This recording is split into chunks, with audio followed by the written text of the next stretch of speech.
This is A View from the Bunker. Now, here's Derek Gilbert. What did they do and when did they do it?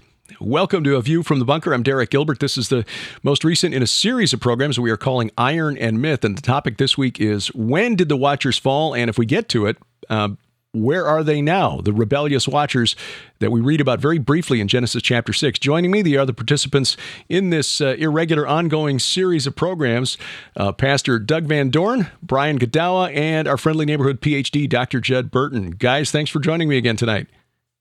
Hello. This ought to be fun.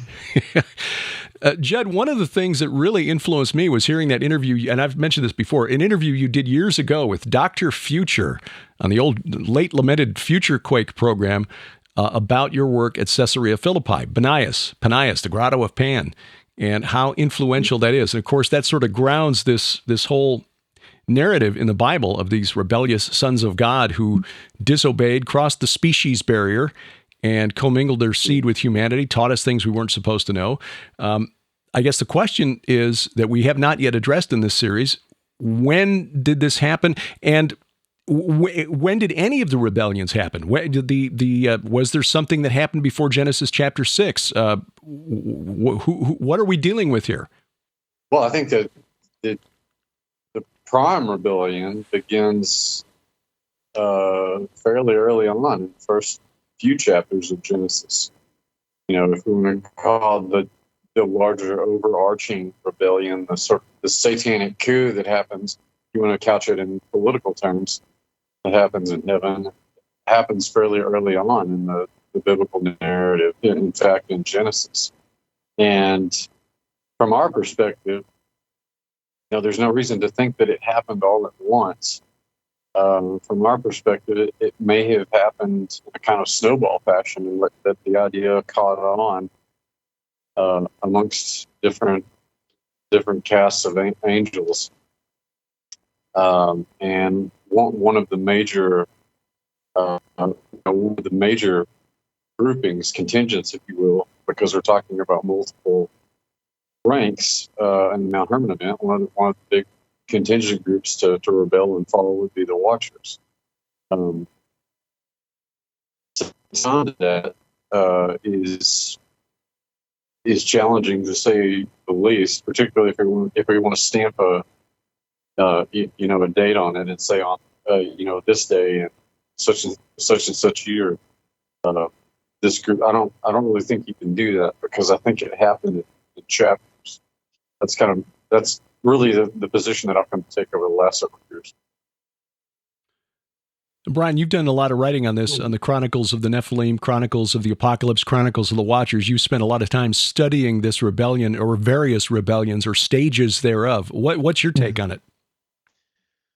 Well, Michael Heiser, in his materials, what is it, the Mount Hermon, Reversing Mount Hermon, I think it is, he talks about there being, isn't three main falls, so to speak, the fall in the garden, but then there's the fall before the flood, Genesis 6:1-4, and then there's the Tower of Babel incident, where we draw a lot of, those of us in the Watcher paradigm camp, we draw a lot of our understanding from verses like Deuteronomy 32:8-9.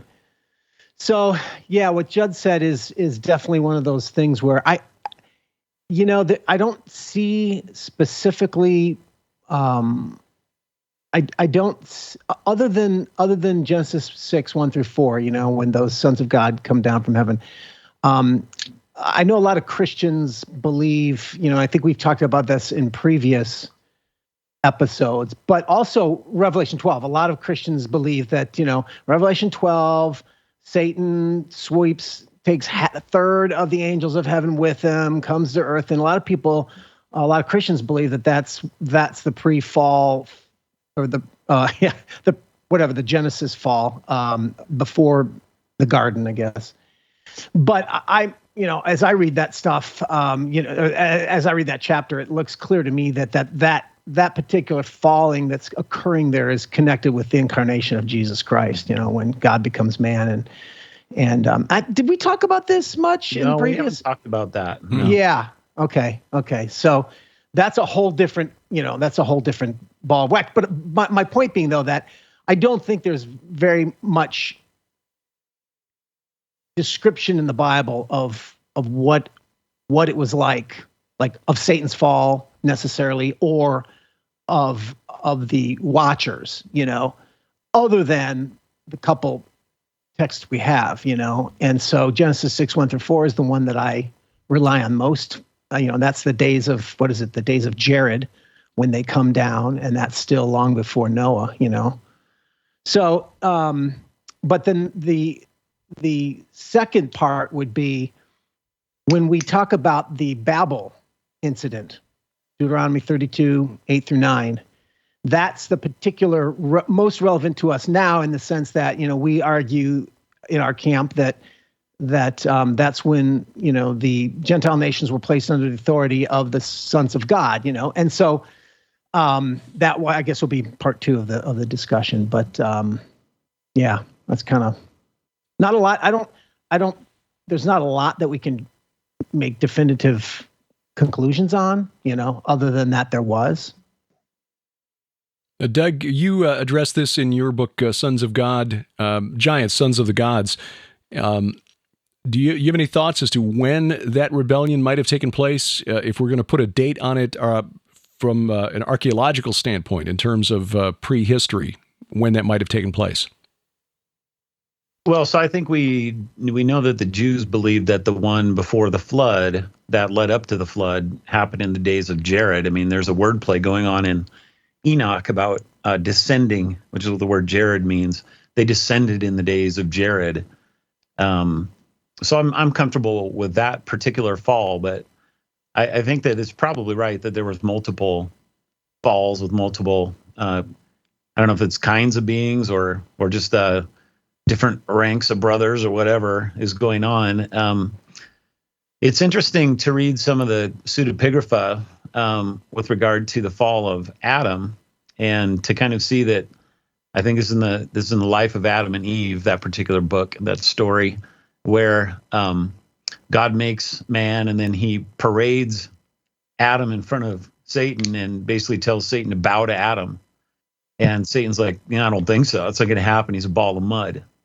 And so they give basically that thought of God creating Adam to have dominion over us as the reason for the fall of the devil in Genesis. And I've always thought, of all the things that I've heard and a reason for what why that fall would have happened, it's the only thing that even makes any kind of remote sense, that there has to be some kind of a motive. Why would he have done this? And that's a good one. There is one tantalizing clue to me, and this is in Ezekiel 31. This kind of gets back to our discussion with Isaiah 14 and Ezekiel 28 that we talked about before. So I don't know what you guys will think about this, but this is a prophecy to Pharaoh, and God starts talking about Assyria, and he calls Assyria the cedar in Lebanon. So basically, he becomes this world tree.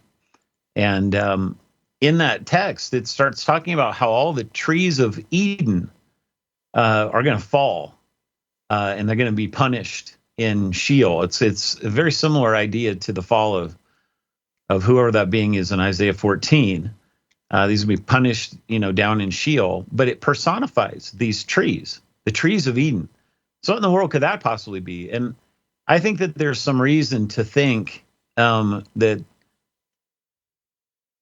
when Adam was hiding in the midst of the trees of the garden, that there's some kind of supernatural thing going on there, that there's other beings that are present. And it's not just that he's trying to hide behind some bark of wood, but he's going to the other beings that are there and seeing if they can offer some kind of protection from Yahweh coming in the garden in judgment. So if that's the case, and there's that personification is based in real history, then I think there's some support there to say that Satan wasn't the only heavenly being that fell in the garden. But did they fall before that? I tend to think no. I think that the impetus for their fall was probably the creation of Adam and having dominion here. I agree there, and in fact, I dig into that in my most recent book.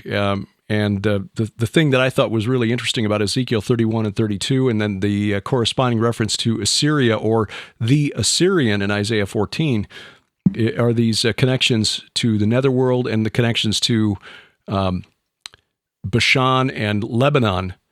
Ezekiel also makes reference to this, and I'm trying to find the reference here in Ezekiel 27, I believe it is. I wrote about this in a previous book because he condemns, here we go.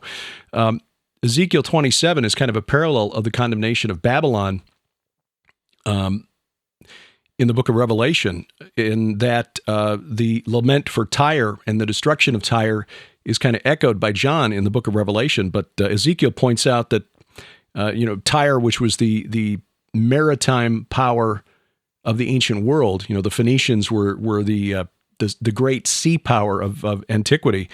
And he writes that they made all your planks for your boats of fir trees from Sinir, which is the Amorite name for Mount Hermon.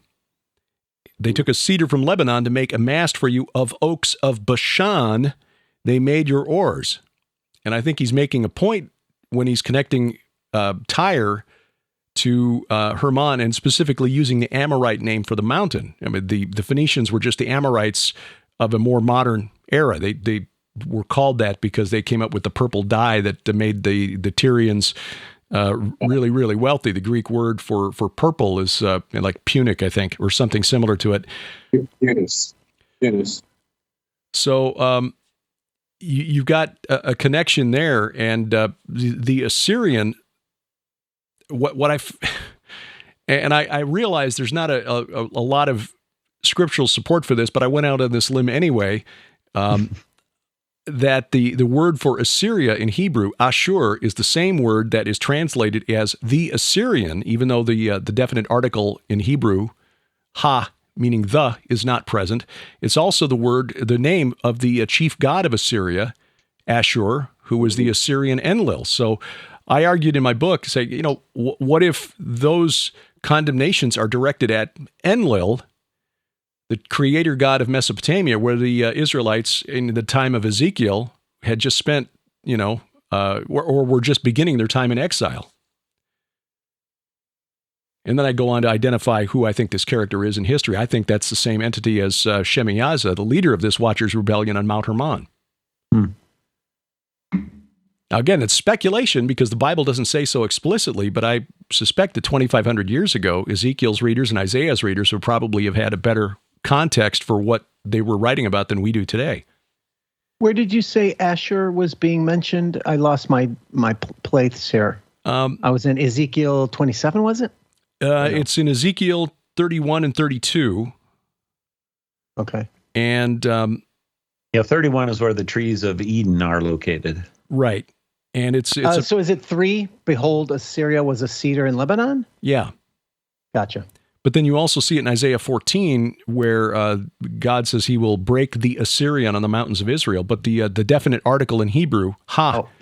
is not present. So it's not I will break the Assyrian. It's either I will break Assyria or I will break Ashur, which again is saying Enlil. And when you get into Zechariah 4, and God through Zechariah says, "Who are you, O great mountain? Before Zerubbabel you will become a plain." Great mountain was the epithet of this entity. Ashur, Enlil, Dagon. That was, the name of his temple was the Ekur, the house of the mountain. Again, I think so many people, when they read these, they just think of either the supernatural or the human. But if we're dealing with a king, and the kings get their kingship from the gods, right? And there's a God that stands behind each of these nations, then especially in something like Ezekiel 31, where the Assyrian is now likened to these trees of Eden and stuff, I think you really are doing injustice to not see both of those things being in play. Fair enough.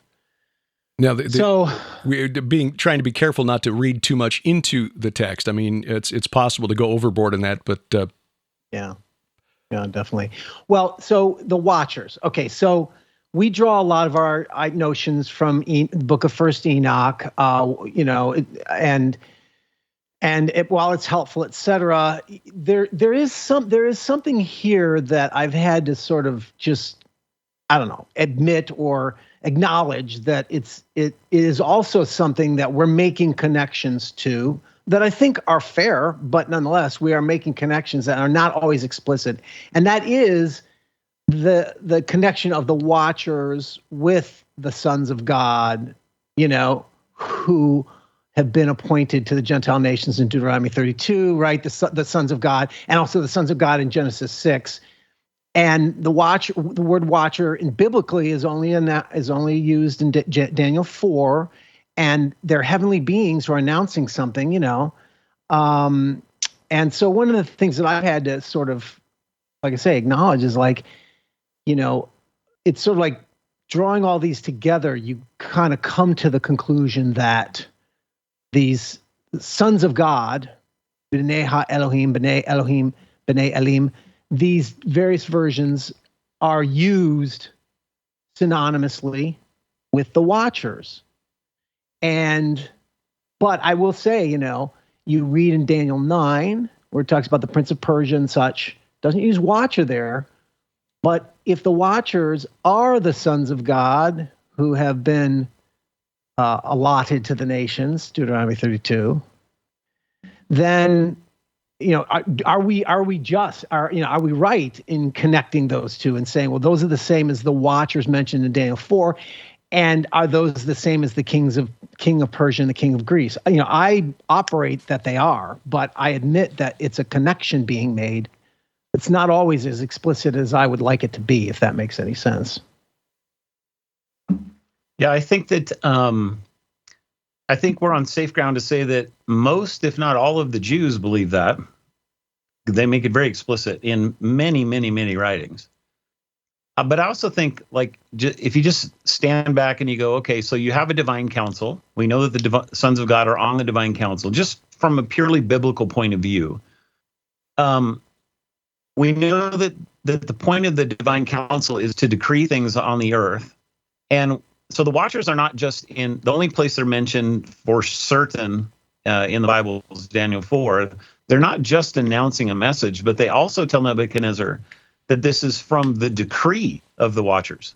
These guys decided this. And so then you have to ask, well, what kind of a position would they be in to make that kind of a decision? And that, at the very least, it certainly fits with what the divine council is. Sure. And so if that's true, then are there multiple kinds of beings that would be on the divine council, or would it just be that, the simplest explanation is probably the best, that they're synonyms?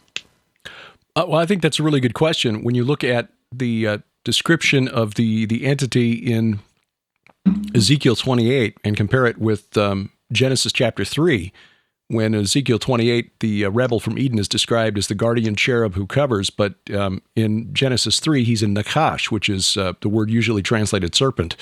Now, Ezekiel gives a very specific description of what the cherubim look like. The four faces: human, lion, eagle, ox.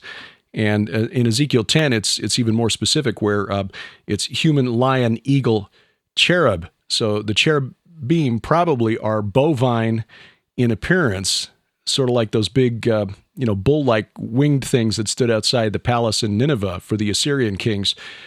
So how can he be both? Well, I argue that they're separate. They're different things. That Genesis 3 is referring to Satan, but the rebel in Isaiah 14 and Ezekiel 28 is something else, and I argue it's Shemiyaza. But gotcha. Again, it's speculation because the Bible's not explicit. But yeah, I do think there are different types of entities in the spirit realm that we're dealing with. Judd, you're with us. You're with us, man. If you got a connection, you got to speak up. Butt in. Well, as you guys are talking, it just seems like one of the things we have to keep in mind is that these entities are coming from one cabal of, or at least when we're talking about the bene ha-elohim or Watchers. And again, I think that's a good point you make, Brian, is that we are making a connection there. I think it's a grounded connection, like Doug pointed out. There's plenty of of text, both biblical and extra biblical, kind of make those connections to tell us about the way that the ancient Hebrews thought about this sort of thing. But even in Enoch, first Enoch, we have some breakdown about that there were watchers that remained loyal to Yahweh, like Uriel and Raphael. Now, grounding those back into the biblical text is another thing, but there is that separation that's made. There are those that remain loyal and those that sided with the satanic coup that I was talking about a moment ago. No, I agree with Doug and Derek, and I think you too, is that there's a case to be made based on text for making that connection. Let me throw in something that I kind of stumbled onto, and this was through using the Logos Bible software and just highlighting the word cities in Isaiah 14, verse 21, where this rebel is being condemned by Isaiah, who declares, "Prepare slaughter for his sons," which is another reason I don't think it's Satan, because there's no evidence in the Bible that Satan or the Satan was connected to the creation of the Nephilim. But prepare slaughter for his sons because of the guilt of their fathers, lest they rise and possess the earth and fill the face of the world with cities. And when you highlight that word cities, Logos brings up, other connections and whatnot that you can draw from that word. And I was startled when it brought up the reference in the Dictionary of Deities and Demons in the Bible for watchers. Mm-hmm. And I know Mike Heiser's pointed out, and I don't know if he agrees with me on this point or not, but the Hebrew word for city, Irim, is identical to the Aramaic word Irene for watchers. So if you translate that with assuming that Isaiah was using an Aramaic loanword, as Mike argues is done in the Bible for Nephilim, meaning giants, borrowing from the Aramaic word for giant, lest they rise and possess the earth and fill the face of the world with watchers. I mean, is that plausible? Isn't that interesting? Because Derek, you and Doug are familiar with it. I'm not sure if you are, Brian, but the paper last year on the connection between Rephaim and the words that we use for king and ruler and prince. I don't want to dive too far into the periphery here, but that region, I've come to think it as important and biblically pertinent because of its situation in that region. That's the side of Göbekli Tepe. But if Irene, it means city, and also watcher. That to me is fascinating. That right there is another linguistic connection related to this profusion of the R consonant syllable and its cognate throughout Eurasian languages. That is fascinating. I'm jotting that down right now. I'm looking more into it. Okay, well, let me give you another verse then, because in Numbers 24, verse 17, which is the famous prophecy of Balaam, he, beginning at verse 17, "I see him, but not now. I behold him, but not near. A star shall come out of Jacob, and a scepter shall rise out of Israel," which, of course, we know is a reference to the Messiah. "It shall crush the forehead of Moab and break down all the sons of Sheth." There's another point there, but I'll skip over that. "Edom shall be dispossessed. Seir also, his enemies, shall be dispossessed. Israel is doing valiantly. And one from Jacob shall exercise dominion and destroy the survivors of cities." I'm telling you, man, that's... the whole thing, that whole prophecy is so weird, supernatural. I mean, he starts talking about Amalek, the giant tribe that people don't even understand who that is, the first of the nations. And so what you're saying there, Derek, fits right in with that idea. Well, okay, I'll go back to that other point I was going to skip over because it gets into linguistic stuff. But the sons of Sheth is a reference to a tribe I know you're familiar with, Judd, the Shazu or the Shutu, who are referenced in that. The Kadesh Stela, where Ramses the Great went to war with the Hittites, and they captured a couple of really tall spies from the Shazu tribe, Scholar Amar Anus has pointed out in one of his papers that the son Sheth is a reference to the Suteans, who were a tribe of Amorites well known in ancient Mesopotamia, referenced in a number of texts, considered really dangerous highwaymen. You know, you've got to have extra protection for your caravans crossing the desert because those Suteans. But apparently, the word Sutean was the more recent name for this tribe prior to the time of Abraham. According to Anus, the name of the tribe was Tidanu, which Anus then showed in a paper titled "Are There Greek Rephaim?" Was the origin of the word Titan. So you got the sons of the Titans essentially in that verse in Numbers 24:17. Mm-hmm.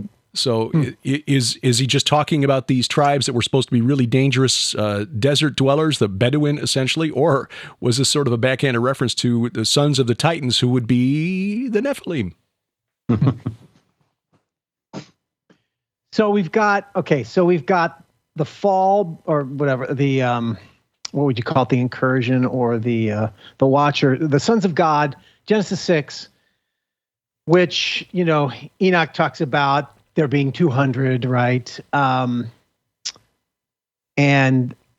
there, you know, the flood does a major wiping out, and all those bad sons of God are, you know, at least according to Enoch, right there, they are bound and entombed. Well, not just Enoch, yeah, right. Of course, Jude and 2 Peter. But point being, though, that then Babel comes along, and God separates the nations, and he places them under the authority of the sons of God, or the allotment to the sons of God, but Israel is his allotment. So that's where we get our notion, one of our dominant scriptures, where we get the notion that at least after that point in history, nations now have some watchers over them. And then we draw a lot from Psalm 82 as well. God takes his place in the divine council in the midst of the gods. He holds judgment. Now those are the ones in heaven. But how long will you judge unjustly? He talks about, you know, them being wicked. And we also know other passages like Psalm 58. Do you decree what is right, you gods? Do you judge men, children of man, uprightly? No, in your hearts you devise wrongs. So there's a few scriptures that talk about these rulers, these watchers, as being wicked. And so the next question in my mind, I don't know how really important it is, but it's certainly, I think, worth the discussion is, you know, since this is a post-flood thing, right? So these must be new beings. Maybe they're the same kind of beings. Maybe they're sons of God, but they're watchers. And so the question becomes, did God appoint them, the nations, to already fallen beings? You know, that's a good question. Or were they originally upright, which would give you this idea that, so God is giving the nations, Gentile nations, don't forget, under the authority of these righteous angels, and then the angels become wicked. I mean, that's the other option. And, you know, because nonetheless, we see that there's a judgment on them for not judging justly. They're supposed to judge over these nations justly, and they don't. And, you know, that to me, the prima facie, looking at the text, it appears to be, oh, they were good, and then, you know, then they went bad. But I think in broader context of things, I actually think that they were fallen already. But that would be something for me to prove. But what do you guys think about that? Were they already fallen, or were they righteous angels that were given the authority and then they fell? So if the Tower of Babel is the source of this, and if we are the ones violating their space now, so the reverse of before the flood, where they're the ones who came here, now we're the ones crossing over there, I would think that the contact that is made is not going to be with unfallen creatures. Or if they were unfallen, it's a lot like the Garden of Eden that I was talking about earlier, that they kind of fell right there. Yeah. You know, pretty soon. Yeah. Yeah, or very soon. So Plato has a little bit to say about this, which I think is really interesting. because somebody like Justin Martyr believed that Plato actually, or at least Solon, his grandfather, actually came into contact with the Jews. And because there are certain things that he writes that are like they're coming straight out of Moses. And one of them is almost a word for word commentary on Deuteronomy 32:8, that the gods were given to the nations, allotted. He uses the exact same language as Moses does. But what Plato says there is that he's talking essentially about the golden age. And he says that Greece was given Athena and Hephaestus, who were given to philosophy and beauty and art and all this kind of stuff. And so he's playing it up like these are really good deities. And then this is in the talk of Atlantis. He says Poseidon was given Atlantis, and over the course of time, he says, they became corrupted. So it seems like it would be more than just a Jewish opinion, because I think the Jews would probably agree with this too, that originally they weren't as bad as they became later. Whether or not they were fallen or not, I would tend to agree with you, Brian, that they had to have been fallen, but corruption gets worse over time. Oh, for sure, yeah. So, and if it's a punishment, why would God punish the nations by giving them these unfallen creatures to rule over them? It doesn't make a lot of sense. Yeah. Well, it's like God declares, I am God, there is none like me, declaring the end from the beginning. So it's not like he didn't know this was going to happen. So the question then is, why did he allow it? And I think this gets back to the old question that skeptics throw out. Well, if God is good, why do bad things happen to good people? I think the answer is free will. He created not just us, but the spirits in the spirit realm with free will as well. And when they got here and saw this was a pretty nice place, that hey, let's just set ourselves up with our own little kingdom here. Yeah, and I think also the other skeptical thing is, what kind of God, like the Bible, the Ten Commandments, what kind of God gives laws that you can't keep, but it's like, well, because the law was given to show us our sin, not because we could actually be good. That's the biblical understanding, at least. But I kind of see it the same way with this. Is that you look at Psalm 82, and they've been giving they're supposed to be judging justly. Well, then why would God, give them a couple things. One, what Doug already said, that man's wicked, but it also comes in with the concept, the whole Old Testament concept of the Gentile nations, right? The whole thing of Genesis 10 and those 72 nations is that these were the godless ended up versus Israel, and Gentiles is the negative concept all throughout, and separating Israel from the Gentiles, and don't do what the Gentiles do. I mean, Gentiles is a very negative word. We don't have to prove that, right? And so I think that if God is giving these Gentile nations under authorities after they've continued to rebel against him, it makes more sense to me also that it fits in the Romans 1 paradigm where he gave them over, talks about how God gave in a way the Gentiles, but mankind over to their sin.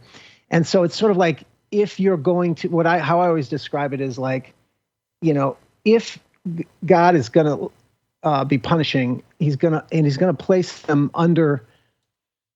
humanity under wicked rulers to rule over them.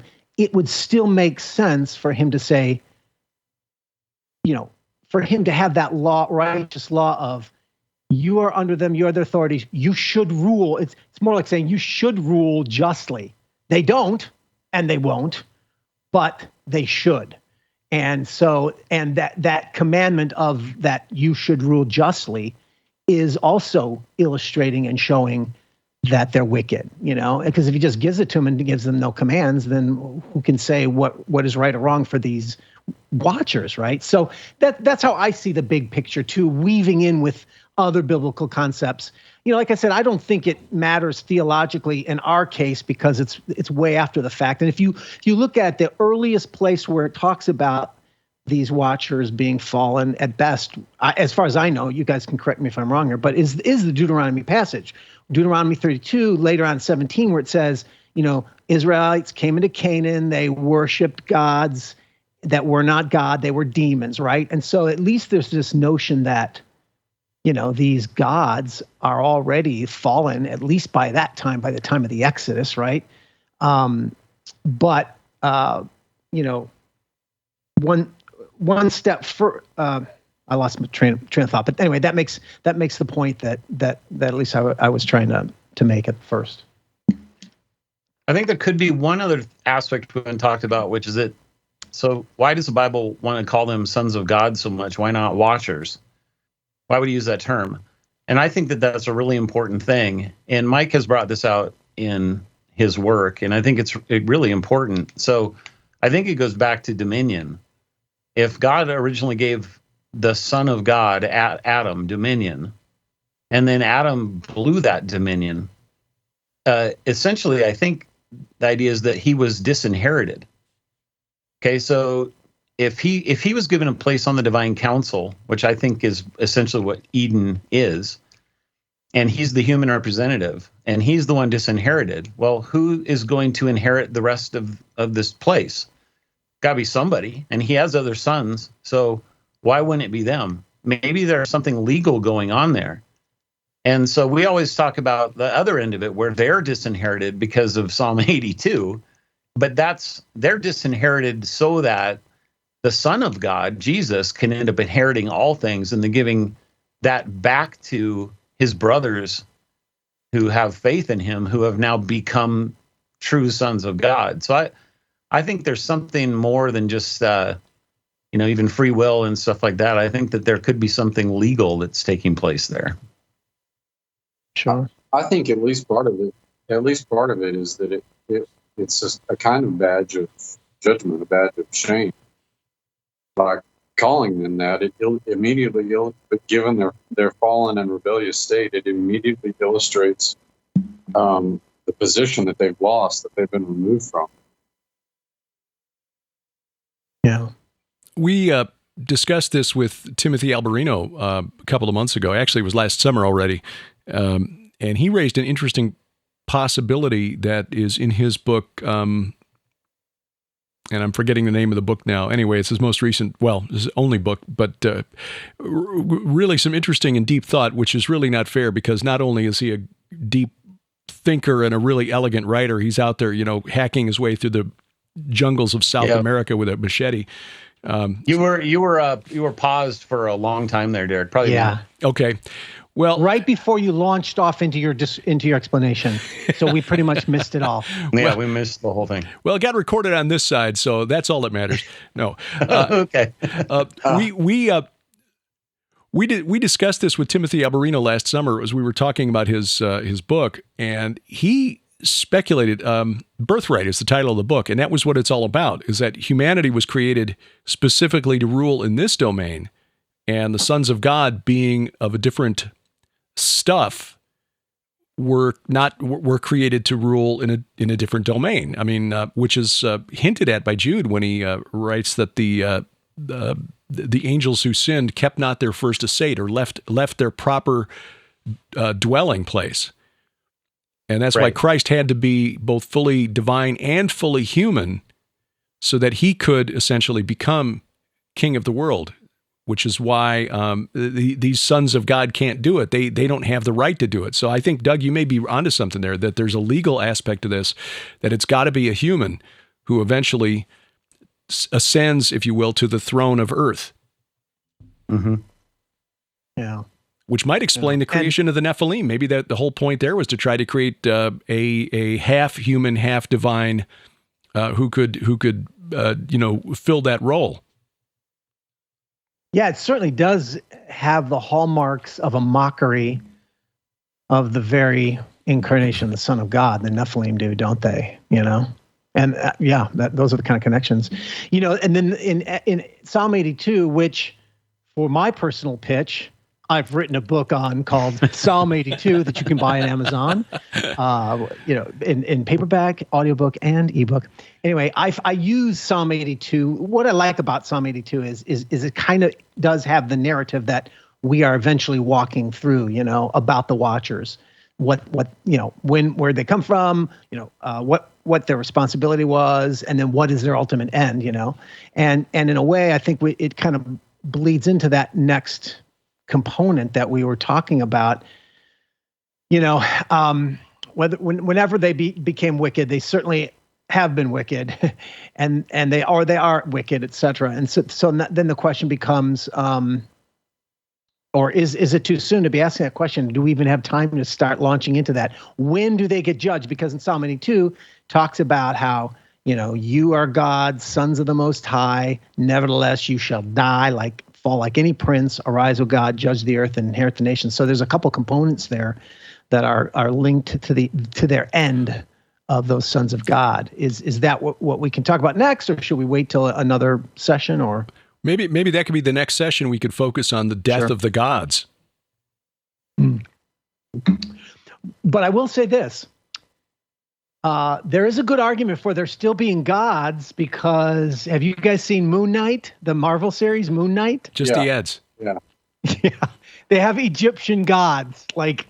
They're literally, and as far as I know, I'm not familiar with the series, the actual comic book, but as far as I know, it's not like they're aliens or anything like that. They appear to be the deities of Egypt, and it's interesting because they're drawing from the mythology of the gods, and they're bringing them into the modern day in a very clever way. And not that I would recommend it for people, but it definitely reminds me of some of these movies like The Eternals and such, where they're bringing in that component of some kind of spiritual principalities and powers. Well, I was considering watching it, but I see it's on Disney Plus, so that's right out. Yeah. That may be by design, because Marvel Fourth Phase is supposed to be more heavily laden with the supernatural stuff, because they've broken through the multiverse now. And you've got movies like Morbius, the Living Vampire, the sequel to Doctor Strange. You've got Blade the Vampire Hunter coming up. And, of course, Moon Knight on the streaming series. Interesting. But I find it interesting because it's just more explicitly religious now. You had Thor, but Thor was one of those ancient astronauts thing where it's like, okay, it's the Nordic theology, but it's sort of more like there are other planets, Mm-hmm. But now it appears to be strictly spiritual, and it just kind of shocked me. I didn't expect that, but I'm making notes for future programs, because that would make for a good program too. How theology is presented through Hollywood, which Brian is right in your bailiwick. Yeah, no, absolutely, and probably one of the higher views. You get the most amount of views from that, because people just love when you talk about movies and theology and stuff like that. Comic books and so on. Yeah. Yeah. Let me throw out. So back to the waters. Oh, go. Yeah. Well, let me throw out one other thing. Genesis 1 verse 2, we see that the Spirit of God is hovering over the deep, and that is in Hebrew, that's Tehom, which is essentially a cognate for Tiamat, another name for Leviathan. Is that evidence of an initial rebellion, the rebellion of chaos that must be subdued by God in order to bring the natural realm suitable for humanity into existence? So I would say that the best we could say is it's possible. My thought is, when you look at Genesis 1:1, it's such an incredibly difficult verse to translate, and we don't even really know.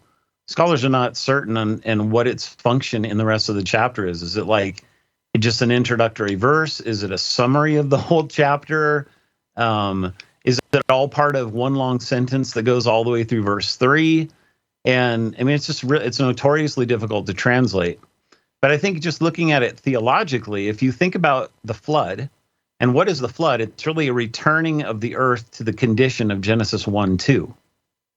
Okay, so here you have a flood that's bringing us back to Genesis 1:2. However, there was a whole bunch of stuff that precipitated it. So I think there's room there to say that it's possible that there was something that precipitated the same situation in Genesis 1:2, but we're not told because it's not relevant if it happened or not to the present state that begins with Adam and Eve in the garden. So that'd be my take, is that it's possible, but I would say it's pretty speculative we just don't have a lot of text to go off of. I think that's a wise way of saying it. I mean, I would have to admit that too. It's like, yeah, it's possible. I don't find myself in that camp, but largely because in my most recent novel, I did all this studying of Egyptian religion, and what shocked me, you've got the old history of scholars arguing that Genesis reflects the Babylonian Enuma Elish, and they think that it reflects a Mesopotamian sort of creation paradigm. And I certainly see some comparisons in there. But when I studied Egyptian religion, it blew my mind. I didn't realize, like, oh no, this is Egyptian. I mean, this is Egyptian influenced. I mean, I'm not a syncretist, but the idea there is that this was the same language used of the Aeneid, which were the 8 deities, and they were described the same way with, waters and chaos and such. But I think the bigger picture of creation narratives, too, is such that I think the theological purpose of them is to proclaim their God as being the one who creates order out of chaos. And chaos represents... chaos could just simply be like, for the Jew, the Gentiles were chaos, the sea was a symbol of chaos, but chaos was that thing which they considered anything outside God's kingdom or God's rule within their domain as they understood it, right? And so the purpose is to say there's, God creates order out of chaos. And so I see the big picture sort of creation narrative structure that way. So that's why I don't personally see the need for talking about the fall. But like Doug said, it's like, there's always much more to the text than we often expect. So it's certainly possible to speculate on that. Let me throw this out then. Were there layers to this rebellion? In other words, did Satan start things rolling by getting Adam and Eve kicked out of the garden and out of the protection of the divine council? And the second phase of this was, okay, now let's bring the hybrids into play with the other group, the second wave rebellion on Mount Hermon. And was the third wave precipitated just because humans had been conned into, I guess the third wave, was that precipitated because humanity tried to bridge the gap between the old gods who'd been banished to the netherworld through the Tower of Babel? I like it. Yeah, I think that's a possible scenario, a likely scenario, actually. Because I like I said at the beginning of our discussion, is I think that this happened in chapters. That the fall wasn't just, there was an initial fall, but it's like any sort of political idea. It spread and gain momentum and affect people in different ways and at different times. And so I think, you're looking at a sequence of events here rather than just one. Yeah, I guess I would add that in Genesis, so I got to be careful how I say this, because of the heresy of, what do they call that? The Van Dornism? Doug Van Dornism? Well, everything I say is a heresy, man. But this is a specific heresy. It's the Canaanite thing or the serpent seed with Cain. I forget what they call it. Oh, yeah. Serpent seed, yeah. Yeah. So I do not believe that Cain is the son of Satan and Eve. However, I do think that there's a lot of sexual tension that's going on in those few verses that's just really strange, from Adam and Eve's nakedness to the things that this serpent is doing to the kids that come out of it. And I think that plays into what we find going on in Genesis 6. In other words, I don't think that the Genesis 6 thing just sort of happened. I think that there's a good reason to think that there could have been forethought going maybe all the way back to the garden. And I think you can tie it to the text. Yeah. Well, certainly if that's the setup, I think theologically the sort of punchline is the curse on Canaan after the flood, where, now we're talking Genesis 9, where Which does this all harkens back to the Garden of Eden. The whole right. story. That's what I'm saying. Absolutely. Yeah. That's what I'm saying. Like you're setting up this, but there's nothing, it doesn't go into it explicitly, right? But maybe, like you say, there's some sexual tension. I would say that's certainly viable, but it comes out explicitly in Genesis 9, which is connected to the Nephilim in Joshua. So, Ham, father of Canaan, sees the nakedness of his father. Verse 22 of Genesis 9 told his two brothers outside. Now there's massive theological debate here, but some people interpret that literally as if he just saw his father's nakedness. But there's some pretty solidly viable scholarship, and I mean it's in the text. It's not even, you don't even need the scholarship. I mean the phrase "seeing the nakedness of your father" is actually used in Leviticus and Deuteronomy to describe having sex with your father's wife, or with that man's wife. Right. So, yeah, it's a euphemism. Right. So I made that argument long ago, and even in my novels, the idea there is when Noah awoke, knew what his youngest son had done to him, he said, "Cursed be Canaan." Canaan is the fruit of Ham, and who did Ham have sex with? Noah's wife, his own mother, right? Mm-hmm. And so that's sort of the fascinating, and now the link comes with Canaan. Interesting that the person's name Canaan is the same name as the land of Canaan that has the seed of the serpent in it that they are trying to destroy. But here's the interesting thing. Lately, I've kind of altered my view a little bit on this. Some other Nephilim nut, made this argument to me, and I'm like, you know what? That's a really good point. In the same way that seeing the nakedness of someone is having sex with their wife, biblically, we also have to remember, because it always troubled me that, but it's like, why would Canaan, the son, if Ham rapes his mother, why would that son of that union be cursed? Why would Noah curse him? I could see him cursing Ham, right? But here's the interesting thing. It doesn't talk about the passage of time, number one. We don't know how long this was after the flood, Canaan could have already been grown up, but let's not forget that when they refer to sons in the scripture, it could be immediate son, and most often is, but many times to be the son of is not immediate. And this guy makes this argument that it was actually Ham's son Canaan who did the raping of Ham's mother. And because he, and the youngest son in that context could be that if this happened later on in time. And that would at least, look, it is also a kind of speculation. I don't know, maybe not, but it makes more sense of why Canaan would be cursed if Canaan was the one who did it, if he had grown up and done it. And if that language of referring to sons is not always referred to the immediate son, especially if they're trying to focus on the primogenitor of the line, like Ham, it's in the line of Ham. It could make sense that they're saying son of when they're actually referring to grandson, which would be Canaan, But anyway, that was a fascinating concept that at least helped possibly explain the reason why not only is Canaan cursed by God and the seed of the serpent are to be wiped out, but Canaan himself was cursed. But was it for something his father did, or was it for something he did?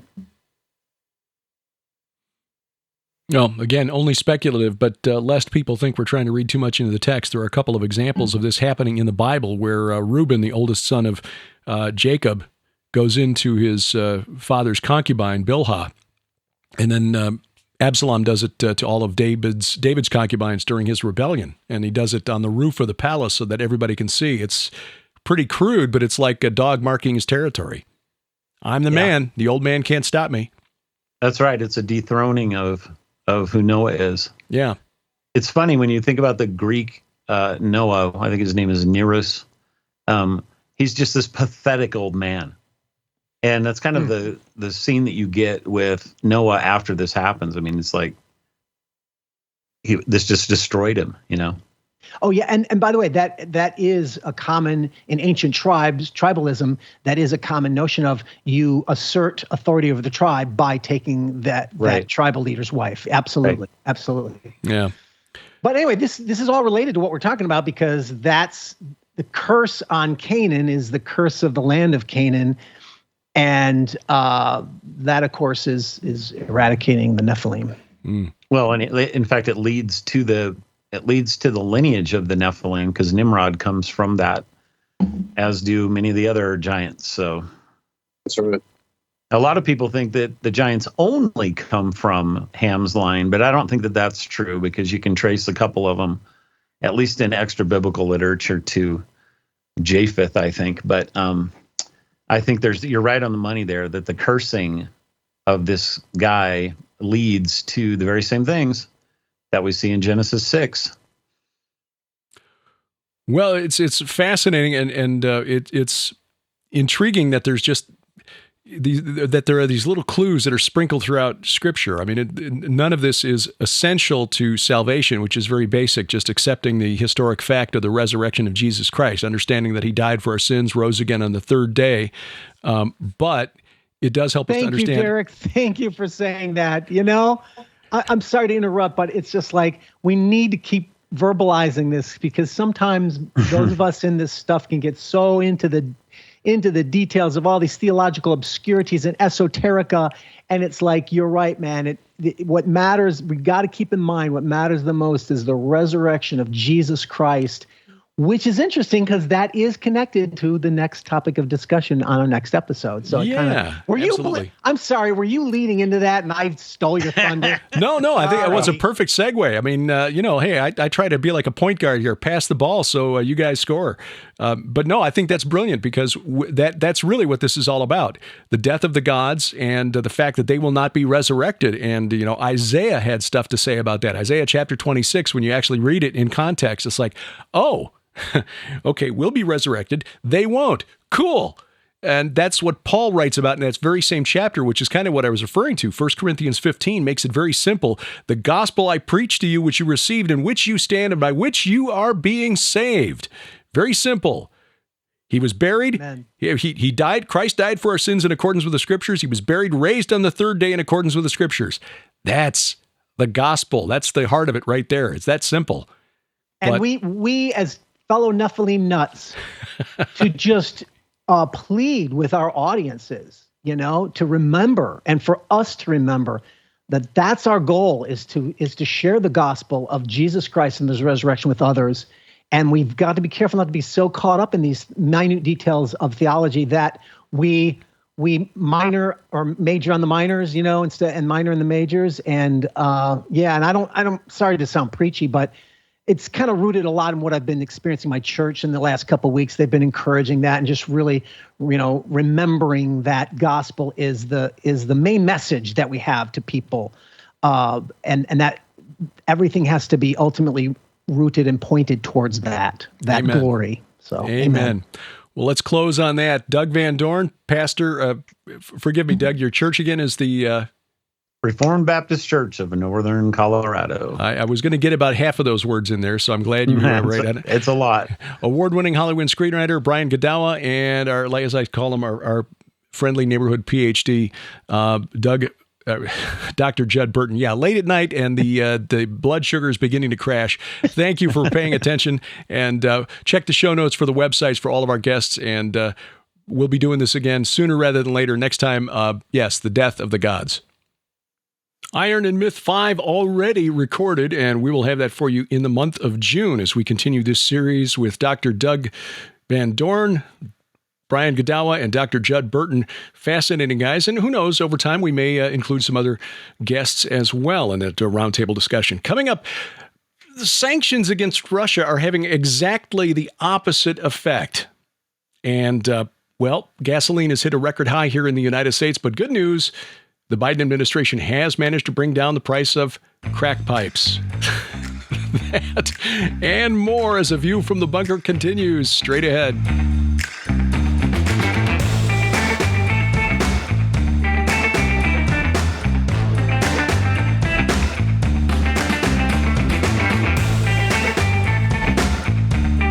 Deep in the earth, the dark god plots and waits as the day is coming when he will be released from his chains to to loose literal hell on earth. This most terrible time in human history is known by the ancients as Old Saturn's Reign. Skywatch TV is proud to present the Saturn's Reign Prophecy Package. When you order Derek Gilbert's new book, The Second Coming of Saturn, and Messianic Rabbi Eric Walker's book, 315, The Genesis of All Prophecy, from the Skywatch TV store, you'll also receive Derek's mind-blowing 13-part video study guide for his new book, The Second Coming of Saturn, on DVD, packed with paradigm-shifting revelation and a running time of over 4 hours. In his book, The Second Coming of Saturn, Derek speaks of a new age that began December 21st, 2020. Many experts pointed to the cosmic anomaly known as the Great Conjunction, a meeting in the sky of the planets Jupiter and Saturn, as the triggering event, heralding a new golden age ruled by Saturn, the old god who once reigned over a world of peace and plenty. But it's a lie. In this groundbreaking book, you'll also discover why Lucifer is Saturn, not Satan, evidence that Saturn was the leader of the rebellious sons of God, the identity of Apollyon, the angel of the bottomless pit, the connection between Mount Hermon and the Mount of Olives, hidden Bible prophecies of God's final judgment on Saturn and the Watchers. Also included in this special offer, Messianic Rabbi Eric Walker's new book, 315, The Genesis of All Prophecy, where he details his upbringing as a young Jewish man confronted with the truth of Jesus the Messiah, and how he unknowingly stumbled upon the ancient and primordial prophecy that is connected to every major prophetic event in Scripture. In 315, The Genesis of All Prophecy, you will learn how God's very first prophecy impacts every chapter of Scripture, see the catastrophic consequences of Satan's plan to eliminate the Jews, recognize how Satan's insidious and pervasive agenda has invaded every sphere of influence, be empowered by the Holy Spirit to play an important part in defeating Satan's diabolical agenda. But that's not all. In this must-have collection, you'll also receive The Second Coming of Saturn 13-part study guide. In this exclusive DVD, author and researcher Derek Gilbert personally takes you through all 33 chapters of his new book, The Second Coming of Saturn, and provides a deep dive into his research, including complete chapter breakdowns with ancient artifacts, maps, and other teaching devices. This tool provides hands-on access directly from the source. Sold separately, these items hold a retail value of over $70. Yours now for your donation of only $35 plus shipping and handling. So unearth the ancient prophecies of our Messiah and the rebellious dark gods as you discover the second coming of Saturn. This collection is available only while supplies last, so don't delay. The Saturn's Reign Prophecy Package, available now at skywatchtvstore.com. Order now or call 1-844-750-4985.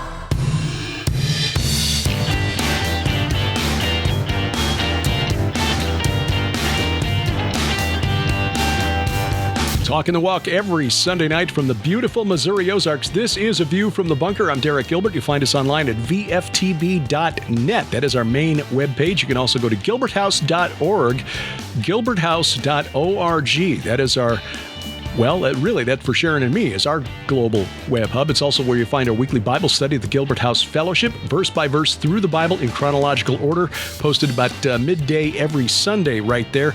Follow us on social media, Twitter at View From Bunker or at Derek Gilbert. Facebook, our page is View From The Bunker. We're on Truth Social now at Derek P. Gilbert. Also, Gab Me We Get Her Parlor at Derek P. Gilbert. Well, sanctions.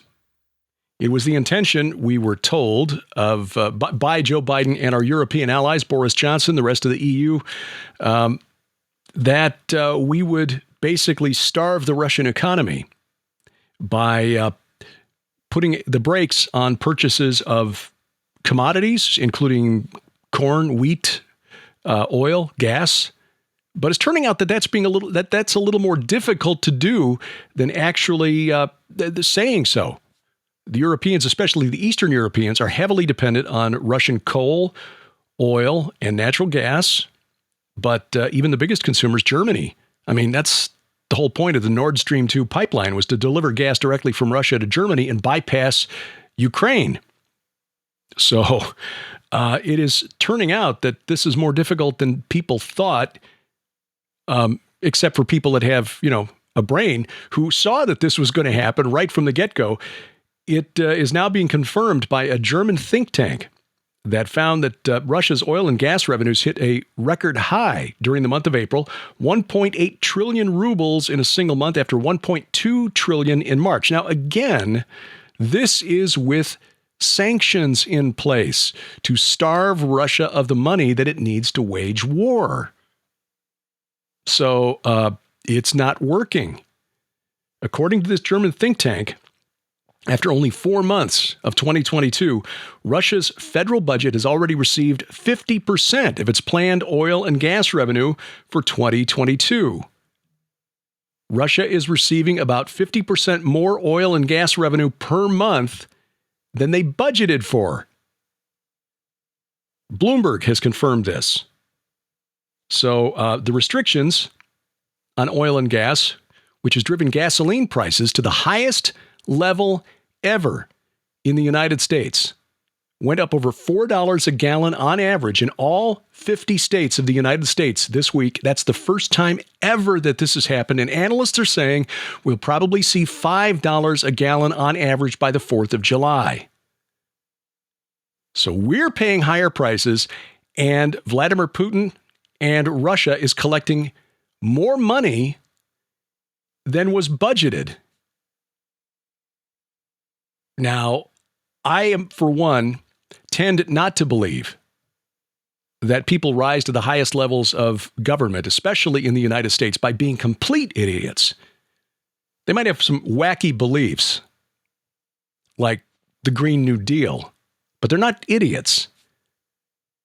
I am not entirely convinced that this wasn't the plan all along. Let's get those rubes out in flyover country paying through the nose for fossil fuels, and then they'll be begging for green energy. That'll do it. It's not going to happen. I just don't see the day when farms are run with electric implements. It's just not going to happen.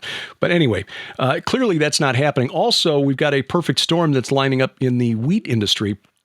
Reports this week show that most of the major wheat-producing countries around the world are being affected one way or another by adverse weather conditions. Too dry, too hot, too wet in some cases. Here in the U.S., the central U.S., the wheat belt, dry, and the winter wheat not going to be the crop that was expected or hoped for. The only places in the world that are, even China, by the way, a major wheat producer, is looking at conditions that are way too wet, and it's affecting its winter crop, or its wheat crop. But the places where they're expecting bumper crops, Ukraine, except that the farmers can't get in the field. And if they can get in the field, they can't ship the grain because the ports are not shipping anything because of a war. And Russia is expecting a bumper crop of wheat this year, just as wheat prices are going through the roof because of the war and other weather conditions. So all of this is not hurting Russia or Vlad Putin the way the West intended. And it's not being reported, of course, by the corporate media that this is the case. So we shall see. And meanwhile, while this is going on, Glenn Greenwald, independent journalist, pointed out this week that the United States, with the $40 billion in aid that the U.S. Congress pushed through, I mean, Biden asked for $33 billion. Why $33 billion? It's almost like they're, trying to give a nudge, nudge, wink, wink to the occult adepts out there, the number 33, very important, Scottish Rite Freemasonry. But Congress bumped it up to $40 billion.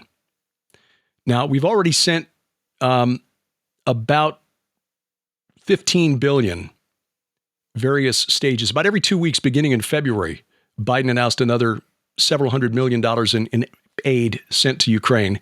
Congress added about 13. That was about $3 billion in those little increments. Then Congress added about $13.5 billion in middle of March. And then now another $40 billion. So we're looking at $53 billion spent in the first 3 months of this conflict between Russia and Ukraine by the United States to arm Ukraine. Now, just to give you some context, that's more than the United States spent on average per year to fight our own war in Afghanistan.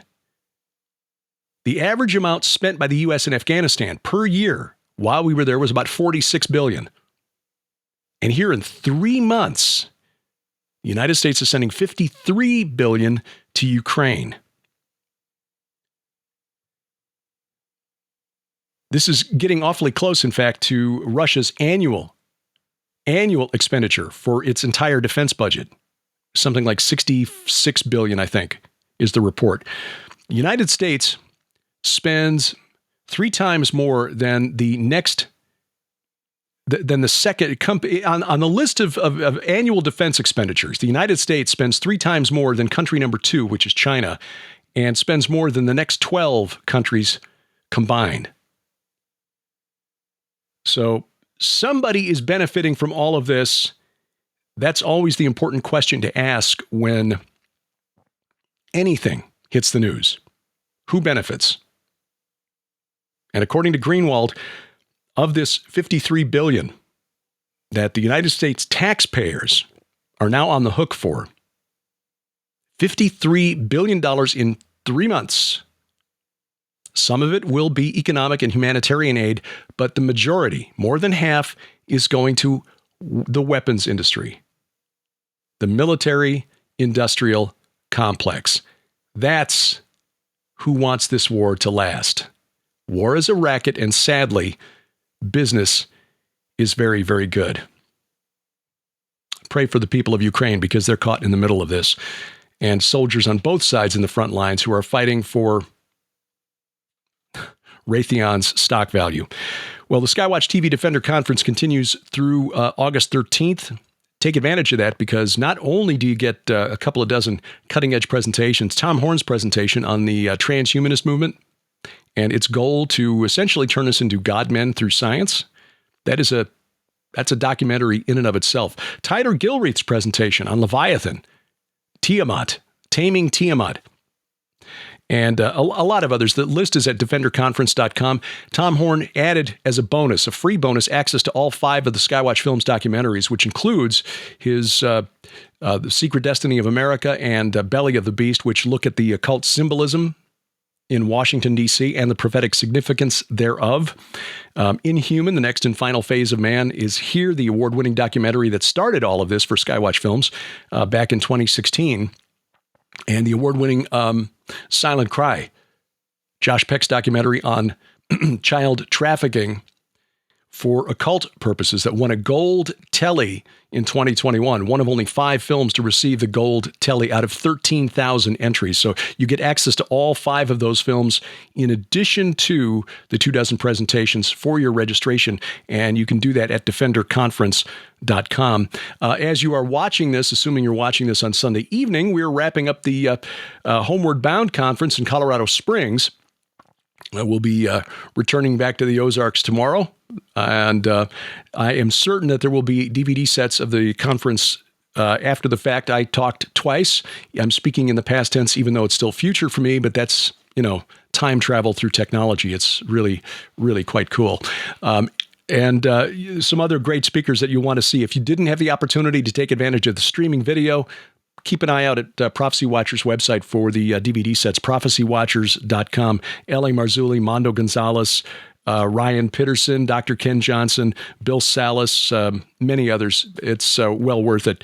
The Go Therefore conference coming up in July. Registrations are now open for that. That one just $59 for registration. Pastor Mike Spalding, Pastor Carl Gallups, Pastor Casper McLeod. Lots of pastors in this group.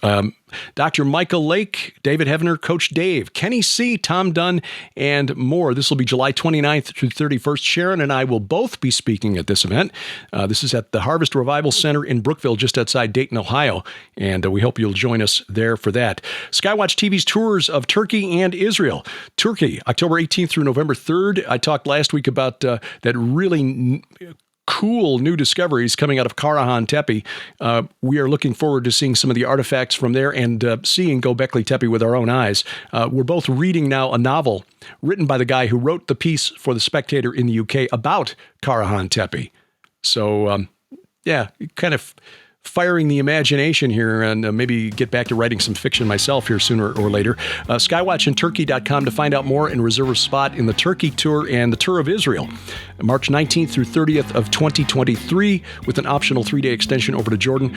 That is just going to be an amazing tour because of some of the new discoveries found there. Joshua's altar, Lachish, and of course, we're learning more now about the significance of the Galilee and the Golan Heights, ancient Bashan, not just in the Old Testament period, but during Jesus' ministry as well.